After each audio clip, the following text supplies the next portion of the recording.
చెప్తారు రాజకీయ నేపథ్యం నుంచి వచ్చిన కుటుంబం ఇది అని. కానీ ఆ వారసత్వాన్ని నిలబెట్టాలంటే అంత ఆషామాషి విషయం కాదు. చాలా బరువు బాధ్యత ఉంటుంది మా పైన. ఎన్నో కుటుంబాలు ఆధారపడి ఉంటాయి మా పైన. ఈరోజు డాక్టర్ వైఎస్ రాజశేఖర రెడ్డి గారు కూడా ఆయన జీవితంలో ఎన్నో విజయాలను చూసింటారు.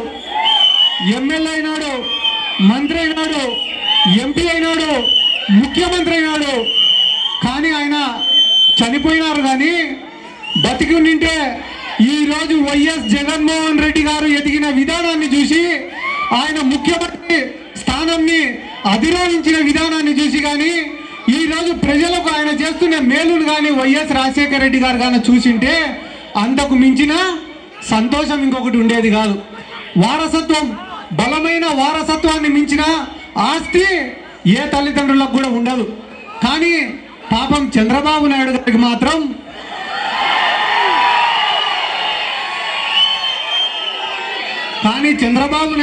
మాత్రం ఆ వారసత్వమే పెద్ద శాపం అయిపోయింది. ఈరోజు నిజంగానే నారా లోకేష్ అనే వ్యక్తి అంత సమర్థుడై ఉండింటే చంద్రబాబు నాయుడు గారికి పోయి పవన్ కళ్యాణ్ గారిని అడుక్కోవాల్సిన అవసరం ఏముంది? నారా లోకేష్ అనేవాడు అంత సమర్థుడే కానీ అయ్యింటే పురంధేశ్వరి గారిని అడ్డం పెట్టుకొని బీజేపీ వాళ్ళని అడుక్కోవాల్సిన అవసరం ఏముంది?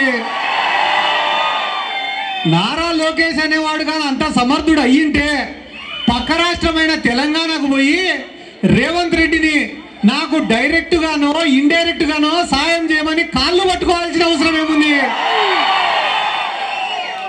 సోనియా గాంధీ నుంచి గల్లీ లీడర్ల వరకు ఎవడు పడితే వాడు కారు కూతలు కూస్తుంటే కూడా ఒంటరిగా నిర్ణయం తీసుకొని పోయినాడే తప్ప ఏ రోజు పొత్తు పెట్టుకొని జగన్మోహన్ రెడ్డి మొగోడా పొద్దున్న లేస్తేనే ఎవరితో పొత్తు పెట్టుకొని ఎవడి సంఘం నాకుదాం అనుకునే చంద్రబాబు నాయుడు మొగోడా ఆలోచించుకోవాల్సినటువంటి అవసరం ఉంది. ఎందుకంటే ఇక్కడ చాలా మంది యువకులు ఉన్నారు. మీరు కూడా ఆలోచన చేయండి. యోధుడనేవాడు ఒక మంచి ఉద్దేశంతో కత్తి డాలు పట్టుకొని గుర్రం ఎక్కి యుద్ధానికి పోతే ఆయనకు తెలియకుండానే ఒక సైన్యం అనేది ఎంట నడుస్తుందంట.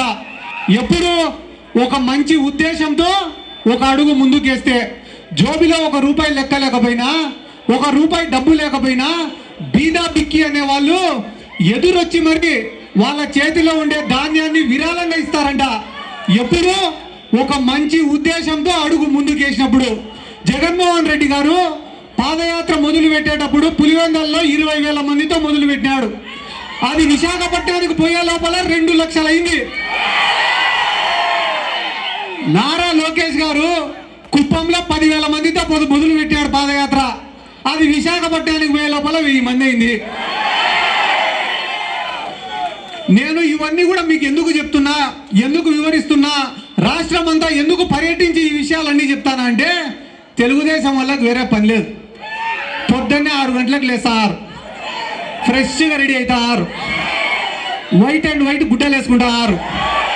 ఇంట్లో భార్య పిల్లలందరూ ఏమనుకుంటారు, ఏంద్రా మావాడు ఈ రేంజ్లో రెడీ అయినాడు, ఏమన్నా ఉద్యోగానికి పోతాడా లేకుంటే ఏమన్నా వ్యాపారం చేస్తాడా అని అనుకుంటే ఏం చేయడం లేదు. టీ బంకులు కాడ కూర్చొని వైసీపీ రాదు, జగన్ రాదు,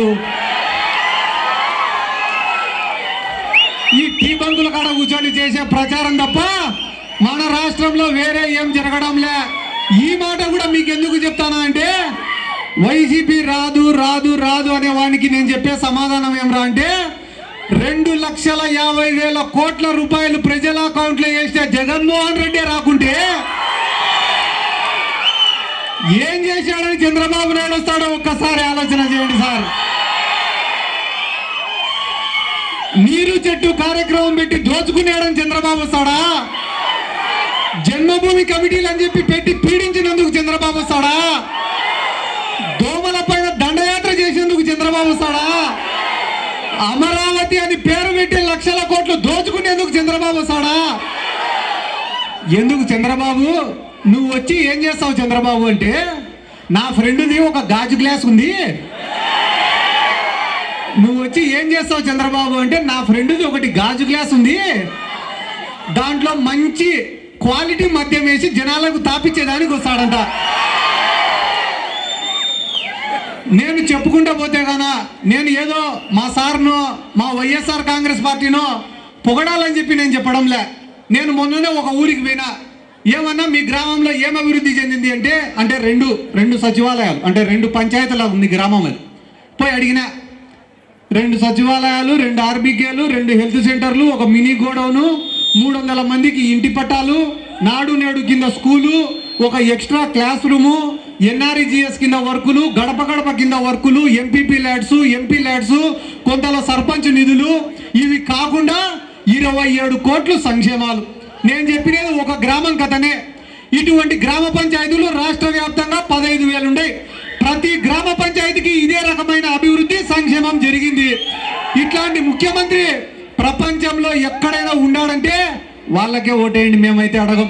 ఓటు అనేది అడగాల తప్ప అడుక్కోవాల్సిన అవసరం లేదు. ఈరోజు నిన్ననే మా ఊర్లో కూడా నేను పోయినా అన్న. మా ఊర్లోకి పోయేటప్పటికి తెలుగుదేశం వాళ్ళ బ్యానర్లు బాగా కట్టినారు, పెద్ద పెద్దవి. నేను అడిగినా వెంటనే, ఏంద్రా వీడి ఇట్ట కట్టినారు బ్యానర్, పెద్ద పెద్దవి కట్టినారు, ఏంటికి రా వీడి ఇట్ట కట్టినారు అని అడిగినా. అడిగితే ఆ తెలుగుదేశం వానికి సర్వే వాళ్ళు చెప్పినారంట, ఒరే నిన్ను ఈ పార్లమెంట్లో ఎవడు కనీసం కనుక్కొని కూడా కనుక్కుంటారా, నువ్వు ఎవడనేది ఈ పార్లమెంట్లో ఎవడు గుర్తు కూడా పట్టడం లేరా, కనీసం బ్యానర్లనే ఎర్రా నిన్ను గుర్తుపడతారంటే బ్యానర్లు వేసినాడు.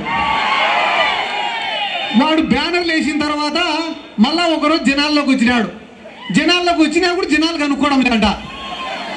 ఇప్పుడు ఏమైందిరా ఎందుకు కనుక్కోవడం లే అంటే, బ్యానర్ ఏమో చాలా పెద్దగా ఉంది, వాడేమో అంతే ఉన్నాడు. మేము బ్యానర్ చూసి వాడు ఎంత పొడుగు ఎంత వయసు అలా ఉంటే ఏంది లేదు, సరిగే లేదు కదా నాడ. అట్లా తెలుగుదేశం వాడు చేసే తప్పుడు ప్రచారాలు.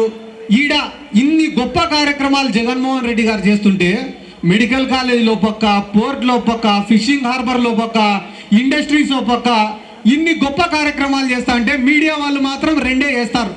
బీజేపీ టీడీపీ జనసేన కలిసిపోయినాయంట, షర్మిల పోయి కాంగ్రెస్లో చేరిందంట. ప్రజలకు ఉపయోగపడేది చెప్పండి రా అంటే వ్యక్తిగతకి మాత్రమే చెప్తారు వీళ్ళు. కాబట్టి ఆలోచించుకోండి, యువకులు అనే వాళ్ళు ఆలోచించి నిర్ణయం తీసుకోండి.